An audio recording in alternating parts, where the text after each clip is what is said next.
আসসালামু আলাইকুম। ওয়ালাইকুম সালাম। ভালো আছেন? আলহামদুলিল্লাহ ভালো আছি।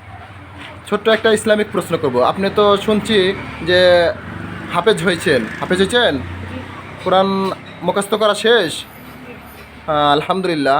30 পারা কোরআন শরীফ সে মুখস্থ করে এই বছর শেষ করছে। এখন শুনানির জন্য সে প্রস্তুত আছে। ছোট্ট একটা ইসলামিক প্রশ্ন করব। আপনি কি প্রশ্নের উত্তরটা দেওয়ার জন্য প্রস্তুত আছেন? ইনশাআল্লাহ। প্রশ্ন হলো, কোরআন কোরআন তো মুখস্থ করছেন, এই কোরআন শব্দের অর্থ কি বলতে পারবেন? বাংলা অর্থ কি? আচ্ছা বলেন তো। পঠিত কি? আবার জোরে বলেন একটু। পঠিত কিতাব। পঠিত কিতাব, হ্যাঁ ঠিক আছে, মোটামুটি হয়েছে। 80% হয়েছে। এটা হলো বারবার পঠিত কিতাব, বারবার পঠিত কিতাব। কোরআন অর্থ বারবার পঠিত কিতাব। মাশাল্লাহ।